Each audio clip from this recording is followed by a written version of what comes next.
Welcome to all Caribbean entrepreneurs. If you've been ready and waiting to take your business digital and get paid online while you sip something strong on the beach, this podcast is for you.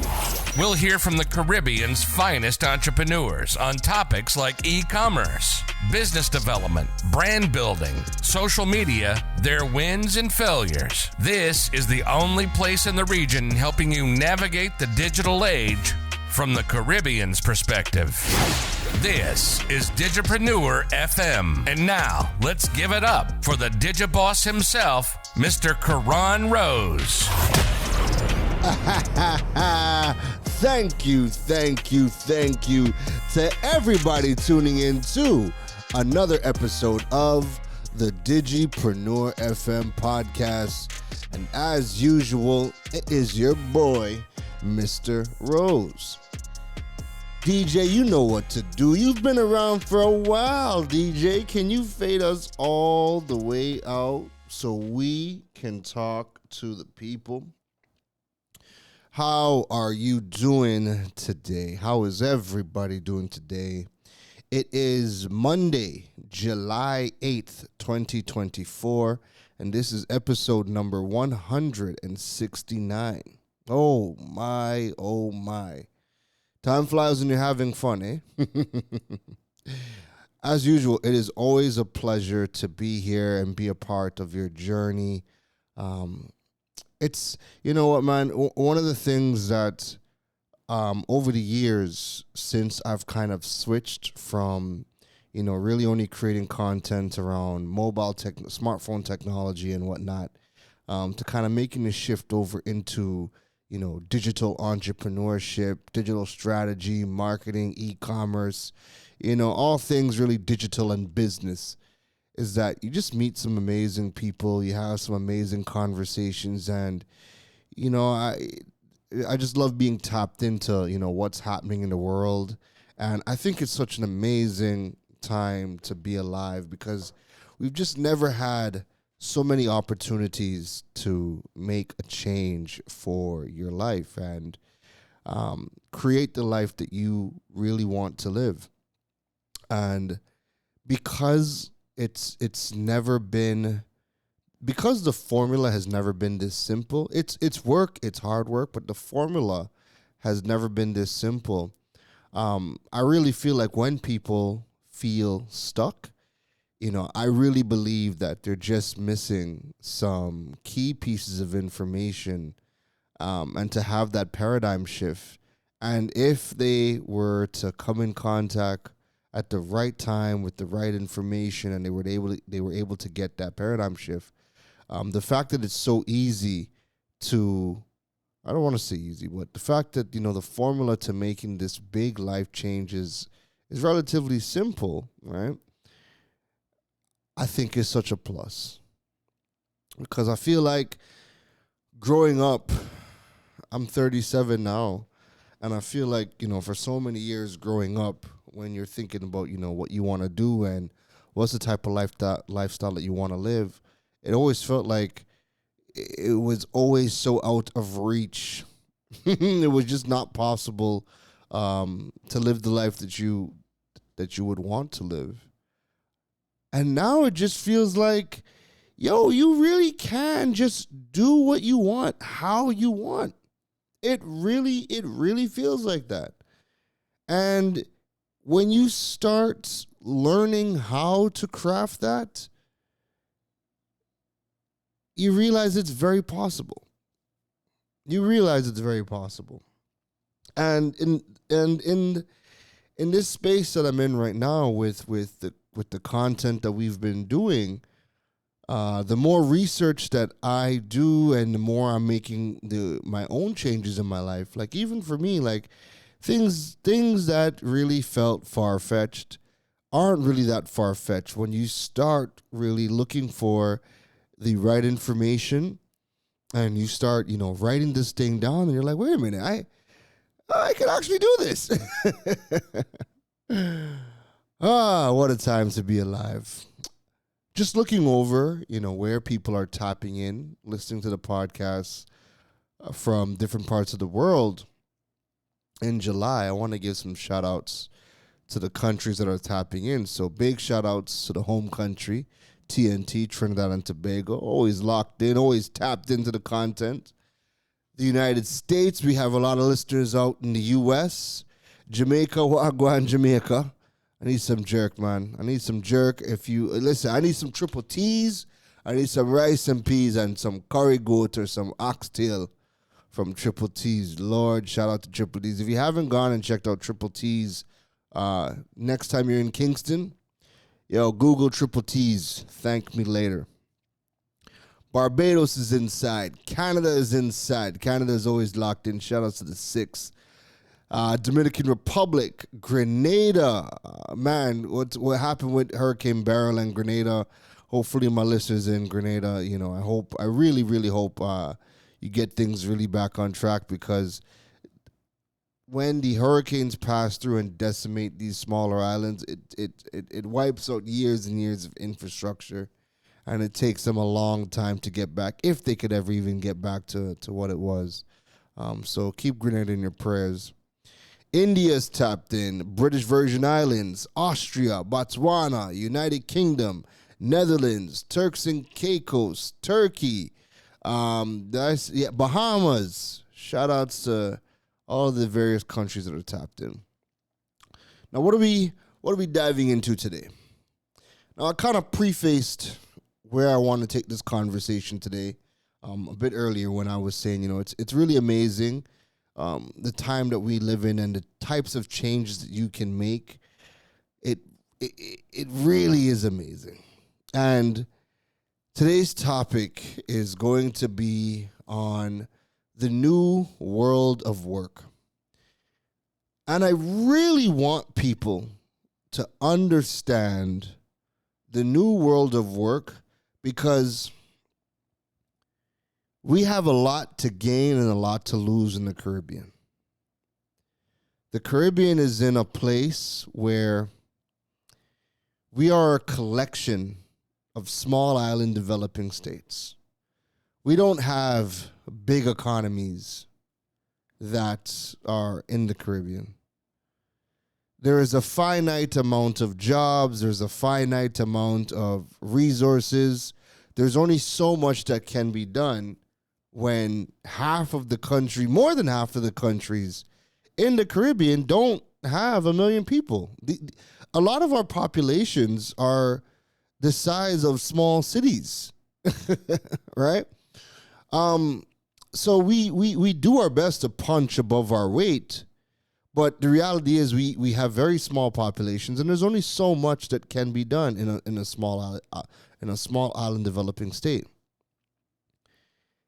So when it comes to the world of work and how we earn, we need to have a paradigm shift, because if we don't, we are going to struggle mightily. And we're struggling right now. Remember about 2 episodes ago, I was talking to you about the small island, the United Nations put on the Small Island Developing States Conference out in Antigua. And they said that by 2026, the Caribbean would have the largest diaspora in relation to population. And that's because you have the aging population in the Caribbean. Remember, a lot of these people are coming back to retire in the Caribbean, but the majority of our skilled labor, of our young skilled labor, our educated labor, has left or is leaving.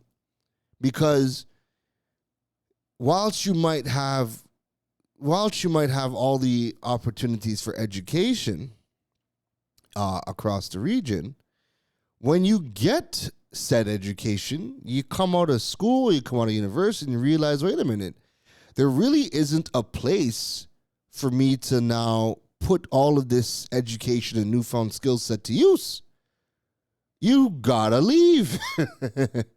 You have to leave, because there really isn't a place for many of you with your skill sets and your knowledge and your qualifications. There really isn't a place for you in the Caribbean.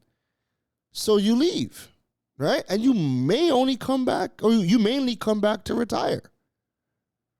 So we're fighting against the aging population, and again, our young and skilled and super talented people don't stay because there really isn't room for your skill set, and there really isn't room for growth. We don't have the gift of big nation populations where you can scale your business. There is a ceiling, and the ceiling for scaling is very low, right? And so anybody who's doing anything of note tries to get into as many Caribbean islands as possible. Now, the other problem with that is that the Caribbean doesn't make it easy to do business with the other islands. So if CARICOM was really CARICOM and it was, a strengthened organization, and it was, kind of like a one central bank, there was a mutual currency, and it made it easy to do business in other countries without each country having its own politics, its own red tape. You can't really scale a business across the region because of the amount of red tape, right? So again, our people tend to leave, and they tend to go where it's easier to go in and get things done. Ease of doing business does not exist in the Caribbean. It's one of the worst in the world. So scaling across the region isn't really a thing either. That brings me to the conversation I want to have today about the new world of work, and why people need to understand the new world of work if you really want to have any real future. If the goal is to stay in the Caribbean, you need to learn how to tap into the global market, whether it be for employment opportunities or whether it be for clients. But you can no longer be limited to your home country. So let's talk about the new world of work. So right now we are in a time where the cost of living has gone through the roof. Keep in mind, my Trinidad and Tobago listeners, we are living in a heavily subsidized economy that the government has said for the past couple of years, and not just said, they've actively repealed and lowered much of our subsidies because the government no longer has the money to fund the subsidies. And within the next year or 2 years, the goal for the government is to repeal all of the subsidies, and for us, the citizens, to pay the true costs of taxes, of our utilities, all that good stuff. And as I say taxes, new taxes are coming in, all right? So the remuneration that we have been given is heavily based on a subsidized economy that is not going to exist, and we are going to be paying the true costs of things very, very soon. Okay, so the cost of living has risen, and inflation is perpetually on the rise. What is happening is people are waiting for their salaries to catch up, and that is an exercise in futility. Your employer is never going to give you a salary that is going to outpace the rising costs of inflation and the rising costs of living. If you are trying to get a raise in your current company, well, let me tell you, studies have been done around the world that the average time that you should spend in a business before you max out on your salary earnings within that company is 2 years. And the way that people around the world have been able to start getting the salaries that they want is by leaving the companies after 2 years and going to another company within their niche and negotiating a higher salary that was higher than where they're coming from. And the study goes on to show that, again, 2 years is that magic number, because at the end of the day, each company has a budget. They have a budget in terms of how much they could ever give you for a raise before you tap out. And again, with the rise in cost of living and inflation, you spending 5+ years in a company hoping to get that raise that's going to be enough to cover your newfound costs and expenses, it's not happening. Which is why they say 2 years is the magic number. You get enough experience within your role, and 2 years you're going to go to another company and negotiate for a higher salary, but you're using your old salary as kind of a baseline, as a starting point. So you're working your way up, right? The problem with that in the Caribbean is that we are a very small, we're small islands. There's not much opportunity. There's not many jobs paying you. There's not many jobs paying you well to begin with. And the people who are in the jobs that are paying the highest amounts in the respective spaces, we're living longer. The retirement age is the retirement age, and you're not about to just work at a job for 2 years and say, all right, cool, let me go and find another job and work my way up. The companies typically don't have the money to pay you like how some of the other companies in the world pay. And the job opportunities, the higher you go, are slimmer and slimmer and slimmer, because guess what? The people at the top, there's nowhere for them to go. There's nowhere for them to go. Which is also why when you look at things like the government, even a lot of our top CEOs, you realize it's just a recycling factory. Government people get recycled all the time. The top CEOs from one company just get recycled and go to another company because the pickings are slim in a very small market. So you who is trying to get a good salary, it's hard because there really just isn't much opportunity for you in the Caribbean.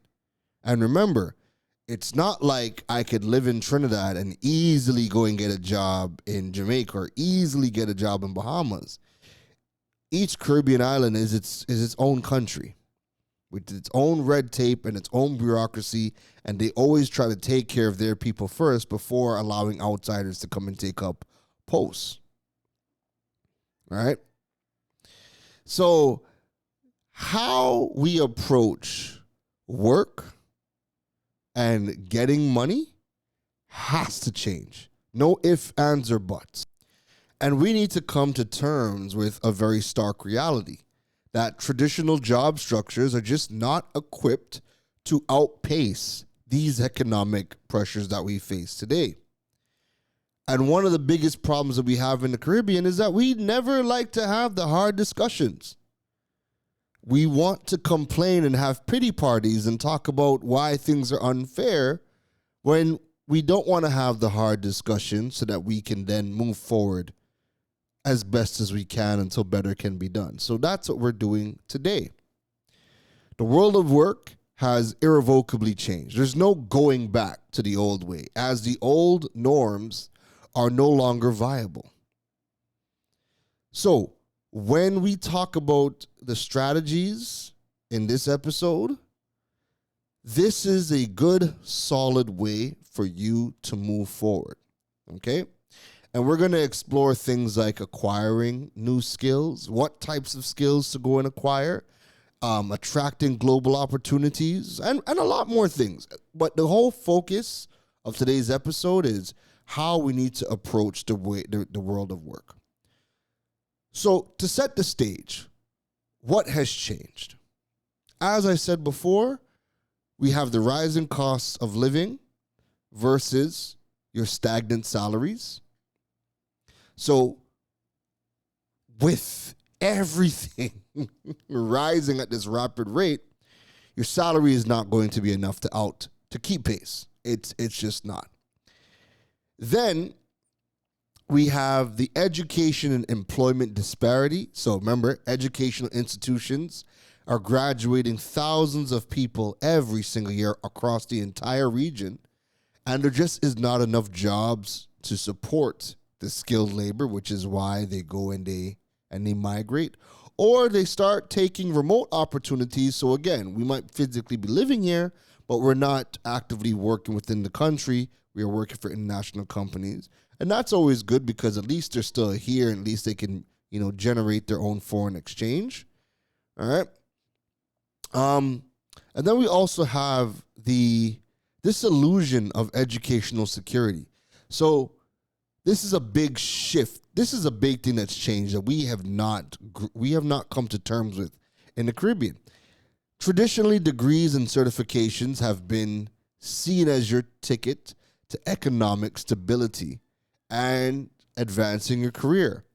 But in today's changing market, these qualifications and certifications no longer guarantee job security. They don't even guarantee you an adequate income. Remember, we've covered so many jobs on companies are wildin', where they're asking for a master's level degree and they're paying you about 10,000 TT or less, which is like 1,000 US to 1,500 US per month. But they are asking for a master's level education. The focus has shifted from what you know to what you can do with what you know. And employers across the globe are increasingly prioritizing skills and adaptability over formal education alone. And this challenges the conventional wisdom that higher education is the surest path to success. These converging factors paint a very complex picture of the current state of work, especially in constrained economies like the Caribbean. As the traditional paradigms of employment continue to shift, you folks, the individual, must adapt to a landscape where the only constant is change. Okay? So what do we do? Where do we go from here? What are the solutions? That's what this episode is about. So the first solution that you need to fully understand and you really need to spend some time learning, okay, is you need to start learning in-demand skills that are on the global market. What happens is if you are only looking at, what traditionally made money in your home country, you're going to struggle. We graduate hundreds of doctors and lawyers and engineers every single year. Many of them are not working in the field that they are in, or they're being underpaid, or they're just bitching and complaining about the government not providing opportunities. That's all that ever really happens, right? But keep in mind, the Caribbean is small. Half the Caribbean islands don't have 1 million people. How many lawyers does a country the size of St. Lucia with population? Let me see. St. Lucia population. St. Lucia, oh my goodness. St. Lucia has a population of 179,000 people. How many lawyers does St. Lucia need? How many doctors does St. Lucia need? How many engineers does St. Lucia need? All right. Trinidad has 1.5 million people. How many doctors do we need? How many engineers do we need? How many? All right. So you need to start learning in-demand skills that are fit for the global market. And since traditional education pathways and local job markets are no longer sufficient in economic stability, you can start looking at research documents that are done that are keeping pace with what skills are in demand. So I would have spoken about in my previous podcast episode. Coursera has a study that they did of in-demand and fastest growing skills in business, in tech, and in data science. And if you were to go and learn any one of those skills, right, you're now not limited to the local market, but now you can start to look at global opportunities. And remember, right, the rest of the world has changed their views on the world of work long ago. So this is why you're seeing companies like Google, Microsoft, IBM laying off thousands and thousands of people in the US, in their home countries, but then outsourcing that work to skilled labor in countries like Mexico, in countries like India, and other countries around the world. All right. People are outsourcing to economies that have a cheaper cost because it's easier for them to pay a lower salary. But what is considered a lower salary for them in their home country, that would be a higher salary for us in economies that have a lower cost of living. So you get the best of both worlds. So what you need to start doing is you need to start getting good at keeping up to date with in-demand job skills. So in tech, and I will link to the Coursera report again, but in tech, you're looking at tech skills like system security, Linux, learning the Linux system, learning the React web framework. That just a couple in the business skills. They were talking about e-commerce, media strategy and planning, search engine optimization, web development. In data science skills, you're looking at things like data visualization, Power BI, Tableau. Just naming a couple of skills, but I'll put the link to the Coursera report.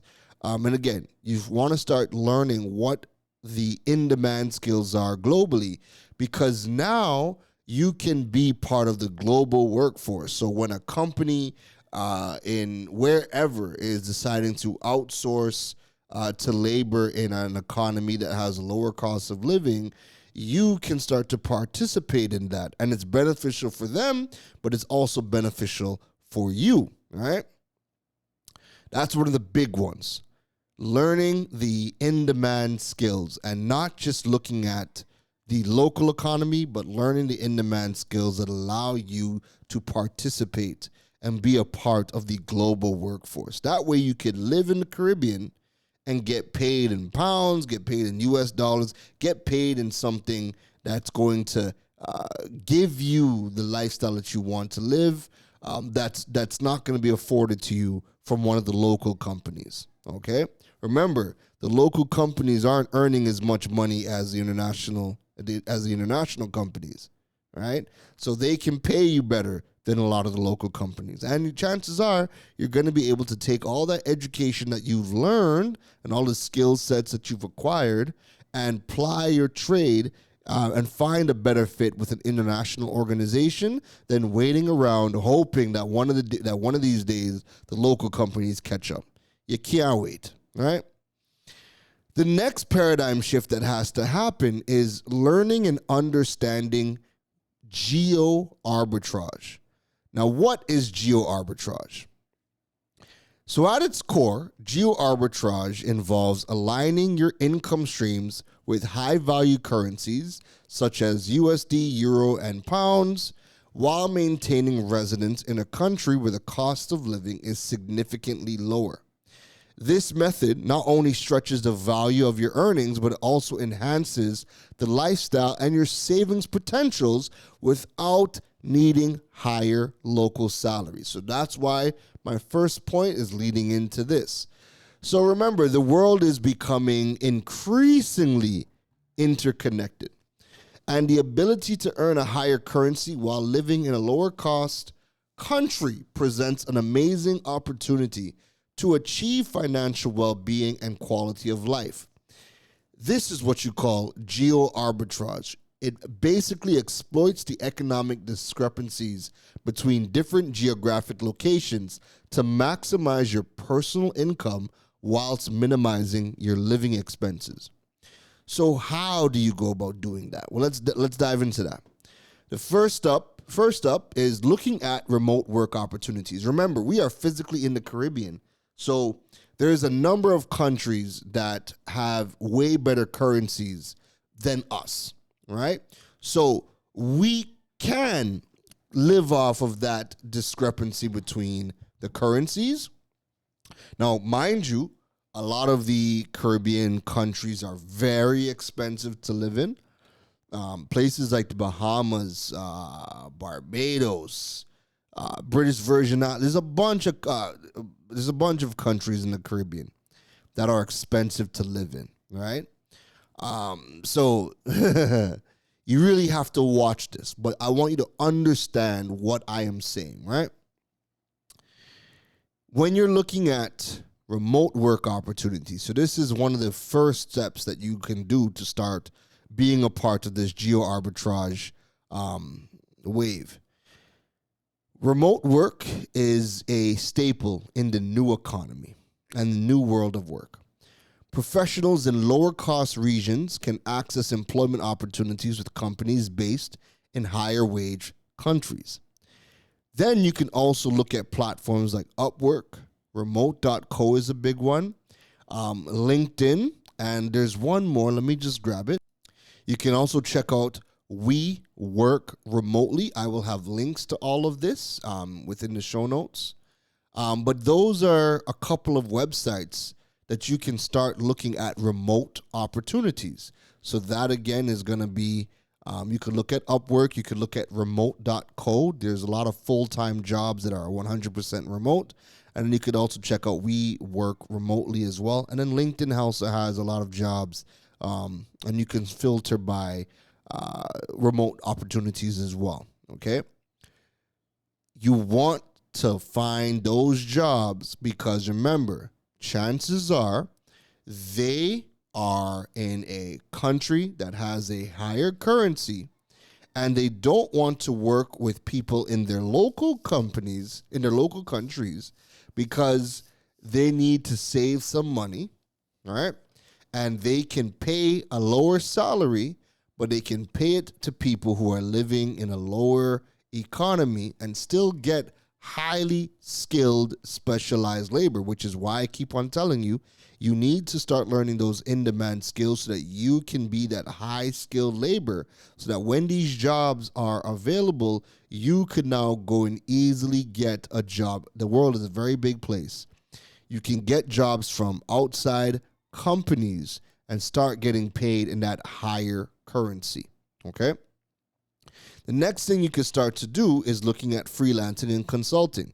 So Caribbean professionals can also start freelancing and consulting businesses, offering services to international clients who are accustomed to higher price points. This approach not only taps into a broader market, but also circumvents the local job market limitations. Third thing you can do is start looking at digital products and also e-commerce, selling your physical products. We have all the tools to collect payments from around the world, but also create digital products. We have access to all of the tools, and then we also have access to all of the tools and infrastructure to physically ship our products anywhere in the world. Again, folks, we have DHL here. You can get your product to anywhere in the world. And if you have physical products that you have created and you want to get into the U.S. market, the Canadian market, and I believe the UK market as well, go check out platforms like Carib Shopper, where you can list your products and they take care of the payment logistics, but also the shipping logistics, getting your products to people in those markets. So you could always use DHL to sell your products, to ship your products, or check out Carib Shopper if you want to get into the US, Canadian, and the UK markets, okay? And remember, we have a lot of products that are unique to us right here in the Caribbean. So people will want your products. You just need to be able to learn how to do marketing so that you can be found, and then you need to have the infrastructure in place to collect payments, which we do. That's why we have WePay, First Atlantic Commerce, Figaro, all these other tools that allow us to get paid. But then we also have the logistics partners to get our products to those people around the world. Last but not least, what you have to set up is the payment platforms. So you need to understand and utilize international payment platforms like PayPal, Payoneer, Wise, First Atlantic Commerce, WePay. Once you understand how you can get paid from international companies, and you should set up. People always ask me, what's better, PayPal, Payoneer, this, that, and the third. And I'm like, man, listen, there's no such thing as better. You need all. Because when you are working for people around the world, they themselves might be using a particular method to pay out people. You don't dictate how you get paid. When you are working for clients around the world, when you're working for companies around the world, the first question you should be asking is, hey, how do you guys treat with paying out your international clients? Like, what do you guys use to pay out?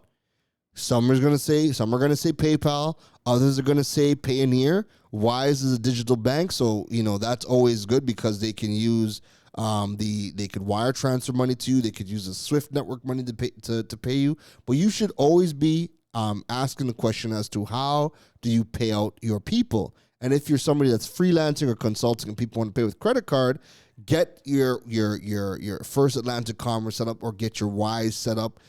Not Wise. Get your WePay set up because you can send out your digital invoices and they will process credit card payments for you. All right. But you need to have all of these things in place. That way, and again, it's not about what's better. We have limited options in the Caribbean. You should set up everything. That way, when people are trying to pay you, however they want to pay you, you have that available to you so you're not stuck. Every single day, I get DMs asking me about, oh, I have clients or I'm working for a company and I want to get paid. How can I get paid? What's better? What's this? So, man, listen, nothing is better. Nothing. Stop asking. I hate the question of what's better. It's stupid. You're in the Caribbean. You do not have options. So what options you do have, set all of them up and set all of them up when you don't need it. Because you blowing up my emails, my DMs, asking me about payments and you're in a jam and you're trying to figure out what is better or man, listen, you need all of them. There is no such thing as what is better than this. Oh, is PayPal better than this? PayPal better than Payoneer? What's better? How is the company paying out? Whatever the company uses to pay out, that's what you use. That's it. That's it. Okay? And I'm sorry if I sound annoyed or peeved because, again, it's annoying. There's no such thing as what is better. You are in the Caribbean. You don't have the options that other places in the world have. Period. Set up PayPal. Set up Payoneer. Set up Wise. Set up WePay. Set up First Atlantic Commerce. Set up for Garo if you need to. Right? Set up all of these things. That way, when it comes to getting paid, you don't have any problems. I have PayPal, I have Payoneer, I have Wise, and I have WePay. And between all of those things, I have no problems. I've never had a problem taking a payment from anybody anywhere in the world at any point in time since I started getting paid in 2017 online. Never had an issue. But if you want to figure out what is best, and listen, you're asking the wrong questions. And that's one of the skills that people in the Caribbean need to learn. Caribbean people need to learn how to ask better questions. If you ever read Tony Robbins' book, Awaken the Giant, he has a whole chapter dedicated on asking better questions, and he breaks down why the rich are the rich or the wealthy are the wealthy, because they know how to ask better questions. We in the Caribbean don't ask the right questions. And we're concerned about the wrong things, which is why many of you are struggling. All right? So there's no such thing as which is better. Set up all. You don't have to pay monthly for them. Right? Set up all, and then when you're dealing with the companies, you use whatever makes sense at the time. All right? Things to keep in mind is the cost of living, the cost of actually, no, I'm going to save that for a little bit later. I had some notes mixed up, but it's going to flow better for something else. The next thing you need to keep in mind is cultivating a global career perspective. So in the current globalized job market, confining one's career prospect to the local job market is increasingly seen as a limitation rather than a safety net. So in this dynamic nature of today's work environment, it demands this major shift in perspective. So you need to stop looking at only trying to work for local companies and start focusing on how do I work for global companies. Remember, I just finished saying Tony Robbins asking better questions. Rather than saying to yourself, man, how do I find a job in Trinidad? If you're living in Trinidad, how do I find a job here? Is it who I know? Do I got to get a link? Because everything in the Caribbean for people is you need a link, you need a link, you need a link. Yeah, links help, but that's not the end all be all. You need to start asking yourself the question, how do I attract global opportunities?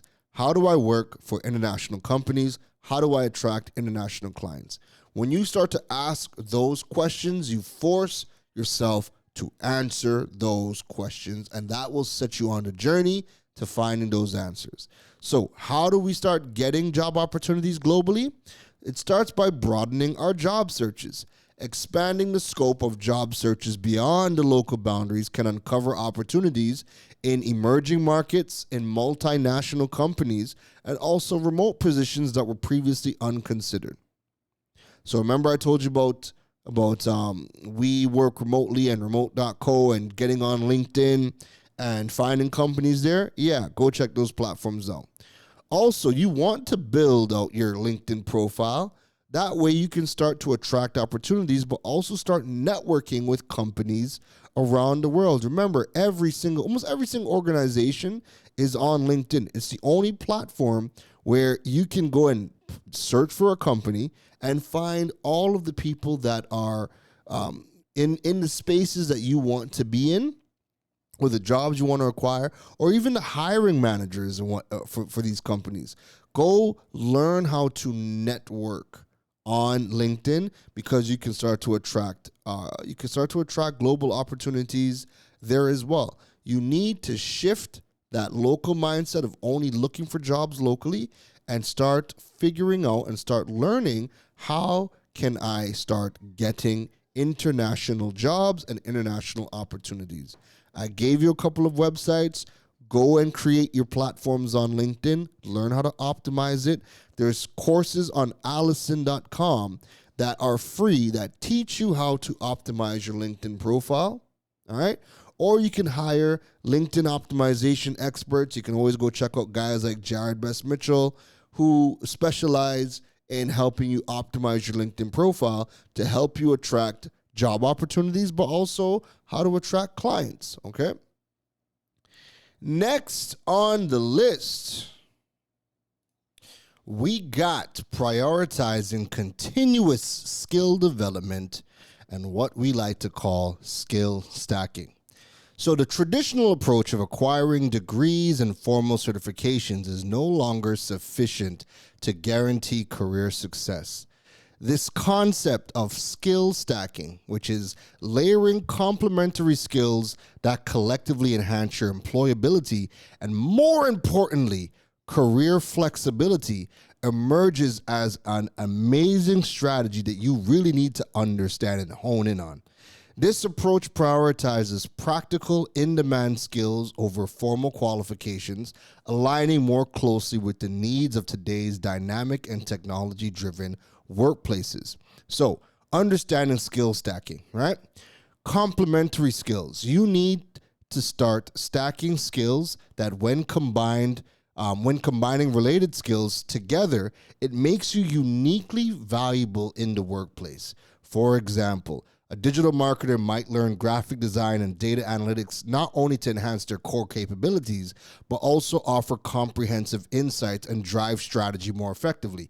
Now, I'm not telling you that, you're going to stack all these skills and you have to go run around and executing them, but you become more uniquely qualified because now you have a greater understanding of how they all play. So if you're in a consulting role, you're probably going to be a better consultant than others who don't have the same skill sets as you.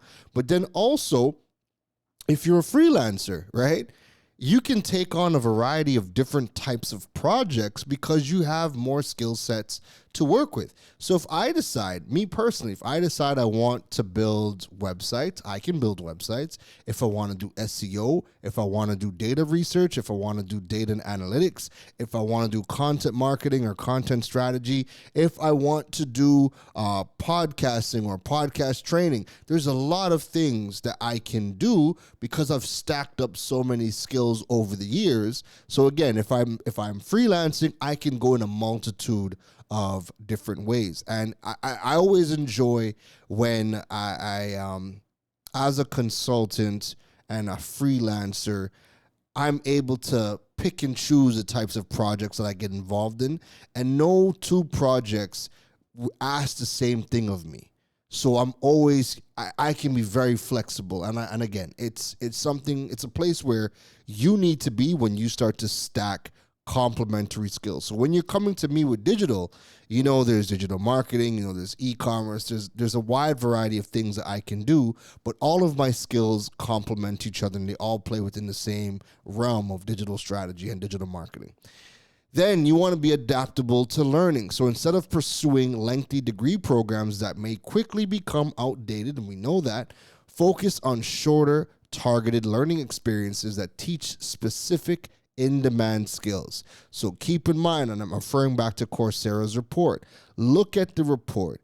Go and learn on platforms like Coursera, Udemy, LinkedIn Learning, Microsoft Learning has a couple of platforms, HubSpot Academy, Google Skills Shop, Google Digital Garage. There's tons of platforms where you can learn skills and pick up, do the short form certification programs to pick up those skills. And then what you also want to do is when you get the knowledge and you get the skill sets, you want to start building your portfolio.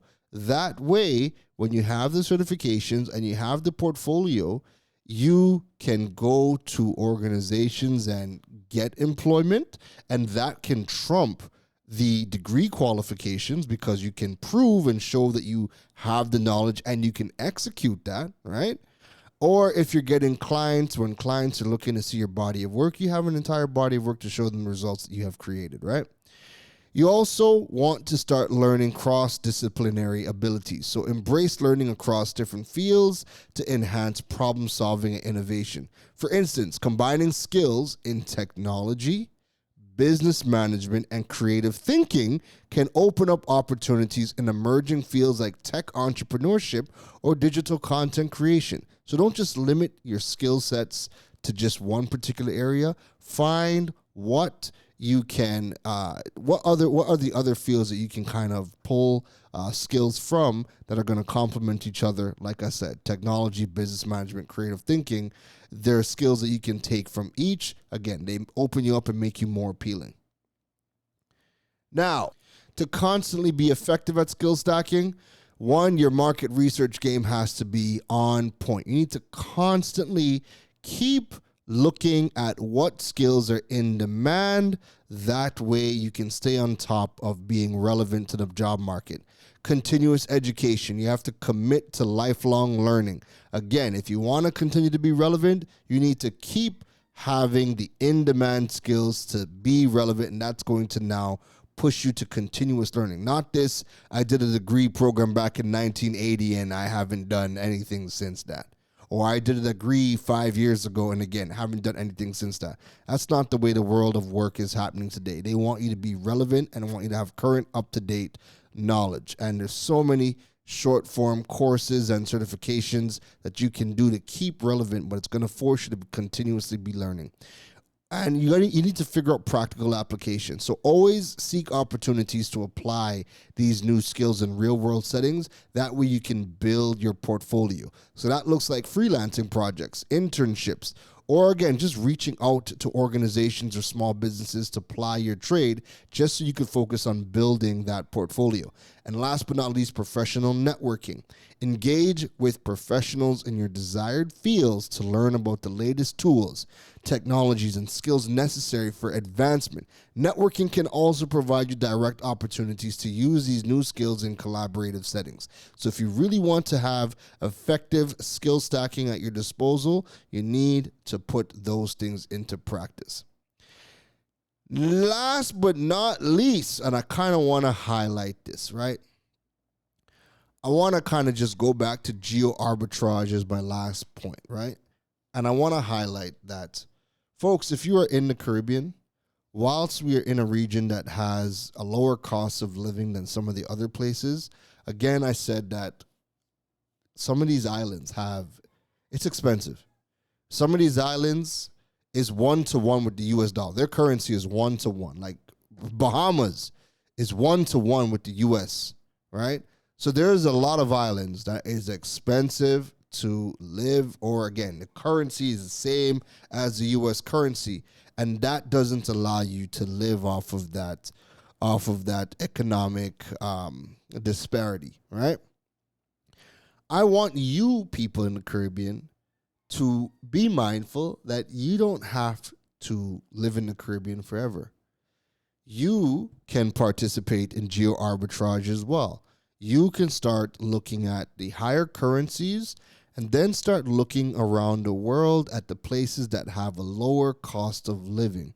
And that way you yourself can create the life that you want. You can get a better quality of living in many other countries than the Caribbean. The Caribbean is a beautiful, beautiful, beautiful place. When I moved here, I never saw myself leaving, but I'll save that for another day. But I never saw myself leaving, right? But there are so many places in the world, and I've spoken about this prior in a couple of episodes.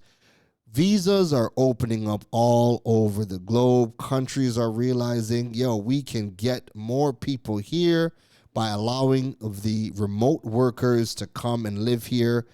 They can go work for companies or people around the world. A lot of these visas, you pay the taxes in your home country, or some of them have a tax agreement and you might be paying taxes in the local country. But again, you have to go and learn about those things depending on the country that you decide to go to. But the point is, there are places that have a much lower cost of living with a much, much better quality of life than we have in the Caribbean. And you can earn a higher currency and live a way better life than you are doing right here in the region.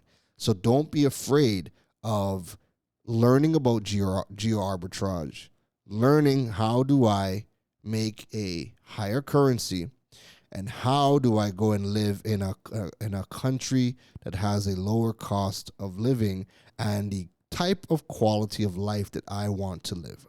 I just kind of wanted to highlight that because we're having more of these conversations about them online, and I'm enjoying it. I mean, I've been putting out a bunch of content, so the conversations have been happening a lot online, but I'm having way more conversations about these things offline.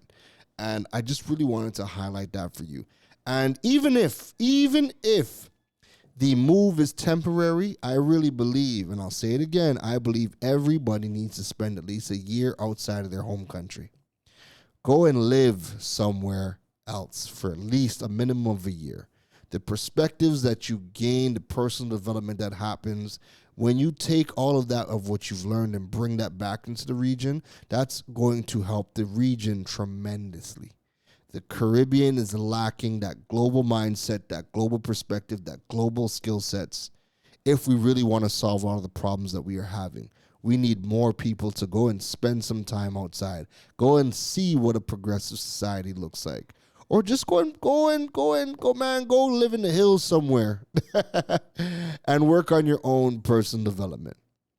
But go outside and spend some time outside of your home country. It'll give you a greater appreciation for the world and a greater appreciation for your home country. All right? So that is the world of work, what has changed, what you need to do. You need to learn new skills that are going to allow you to attract job opportunities or clients from around the world. You need to learn how to get paid in a higher currency while living in a country with the lower cost of living. You need to learn how to never be fixated on the local job market alone and always keep your eyes out for opportunities anywhere in the world. And you then also need to continue learning in-demand skills and keep learning what are the new skills that are in demand that keep on rolling out every single year.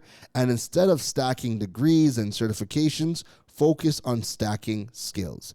Focus on stacking skills, focus on building your portfolio. And skill stacking and a portfolio is going to trump having the degree.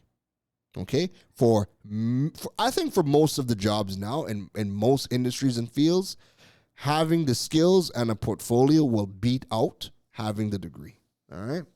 So that is the new world of work. That is the approach you need to start taking. That is the paradigm shift that you need to have if you want to find success. We are in the Caribbean. The opportunities are finite. Very, very finite.